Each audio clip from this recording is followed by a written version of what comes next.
everyone, welcome. To start my speech, let me tell you about myself. Actually, there is nothing much to say about my life in Korea because, like any other Korean, I was just ordinary. You know, I go to school, I study, I eat, I play, I go to the toilet, I poo-poo.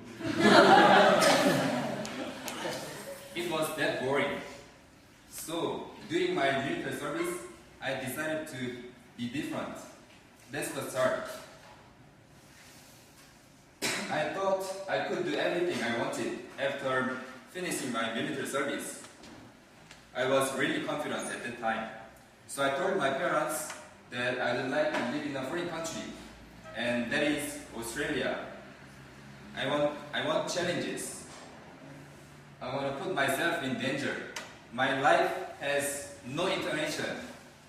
But of course my parents didn't easily allow me to go abroad. Because at the time, there were many bad news on TV about terrible incidents in Australia. However, finally I convinced my parents. After I got the permission, I started to study English harder and prepare to leave. I prepared to leave.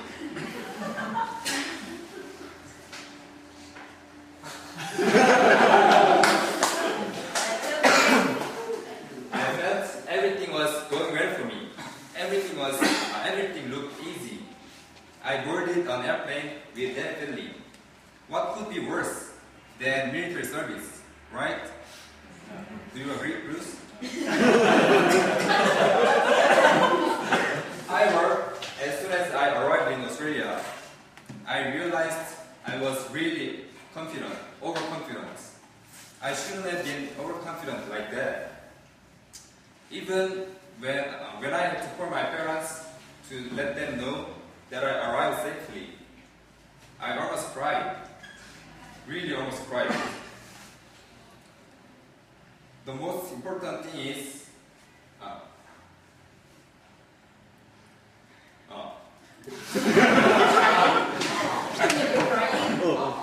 almost cried.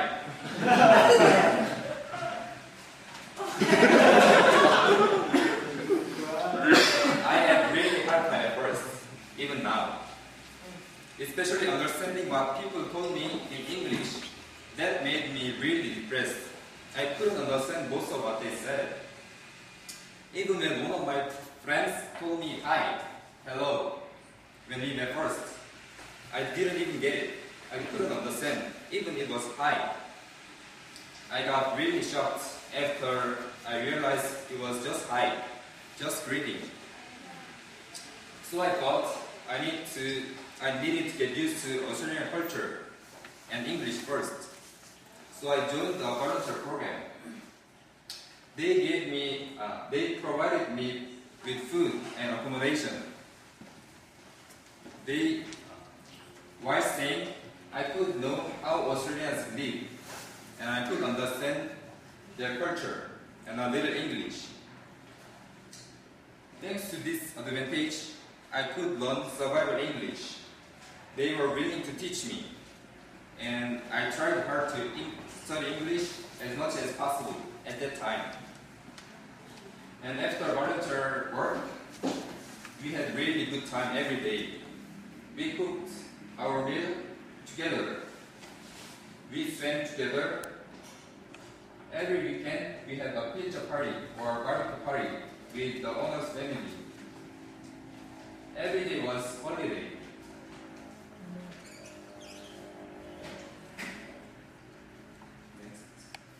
By the time I finished the volunteer programs, the host gave me a reference so that I could find jobs easily. Not only did they give me the reference, also unforgettable and really precious memories. After the volunteer programs, I came back to the city, and I was starting to have confidence again, because this time I had reference reference for jobs. And I was able to understand English a little. Of course, not everything, but the situation was much better than before. So I started to look for jobs and look for a place to live at the same time. I thought I had to be special to survive in Australia. So I prepared my special resume with a reference. A few days after I started to apply for jobs, luckily, I got 2 job interviews.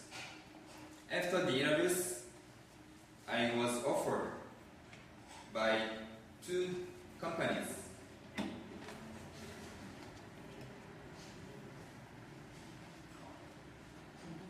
I got 2 job interviews, and then after the interviews, I was offered by both of them.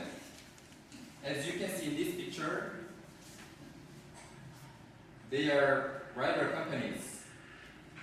I decided to take both of them at the same time. But after a few months, I got caught. This is how it happened. One day, I was on my way to KFC, riding a bicycle in my KFC uniform. All of a sudden, somebody called me on the phone, so I answered. It was my manager at McDonald's. She said, "Soni, is that you wearing a KFC uniform, riding a bicycle?" I was really in a panic. I couldn't answer anything at the time. So I thought, should I tell a lie or should I tell the truth? I was dumbfounded. And then she said, so I said, I still can't lie. So I said, yes, it's me. How did you know? She said, I saw you while driving. The conversation was really awkward. I couldn't concentrate on the work at KFC. All I was thinking about was just what will happen when I go to McDonald's. So the following day, I went to McDonald's. As soon as she saw me, she called me traitor. At that time, I didn't know the word traitor. When I asked her what it meant, she said, "Never mind you traitor. From now on, I will just call you traitor." So later on, I got the meaning of the word traitor. It means a person who betrays someone. In Korean, 배신자. So for a few days, the worst thing is that she spread the fact that I was working at KFC to co-workers. So all my co-workers got to know that I worked at KFC. So for a few days, I suffered from really severe teasing from them. But they were still good to me. I could still keep working in the both companies. So the incident finished with a happy ending. After a few months, I started to get bored with the jobs. So I decided to travel all around Australia. So I quit my jobs and I packed my luggages and I packed my bags. So I did. I will show you some pictures when I traveled. I did skydiving. Also scuba diving.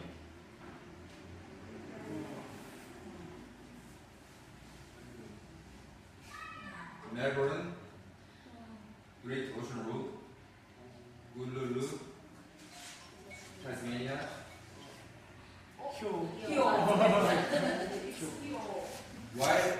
While traveling, I met a guy named Joe. This guy. Really naughty man. When I first met him, I thought, this guy can speak English confidently. Even though he doesn't have good English. Good English. His English was not that good, but he could speak English confidently. So, this guy is the person who introduced me to the units. I didn't know anything about here in the Philippines and studying in academics. But this guy changed everything. I never expected to be standing here in front of you today, but I am. The pictures are mixed.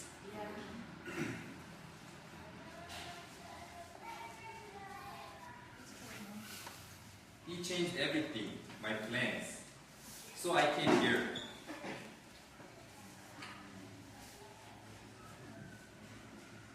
I feel really comfortable and really happy since I got here in the units. Some people say that the life here in the units is like living in prison. Do you agree, Tony? Oh, of course not.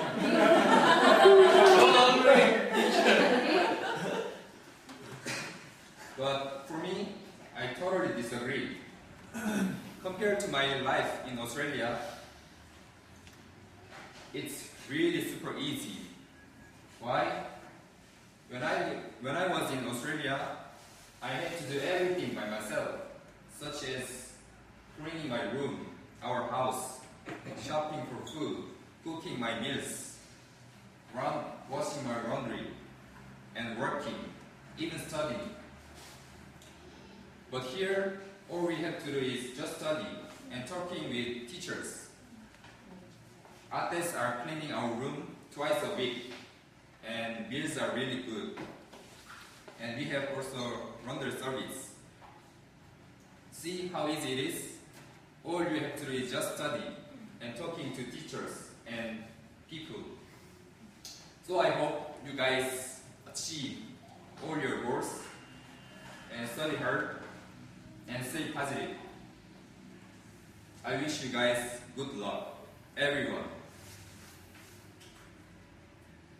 And it's time to say goodbye. So thank you for everything. Don't cry, Tony. Especially all the teachers.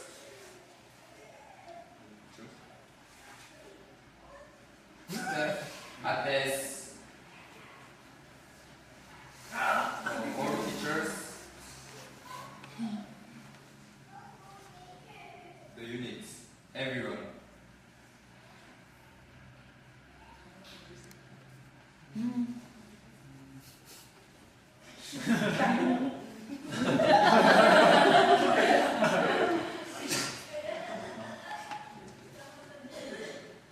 Lastly, thank you for coming and listening. Thank you.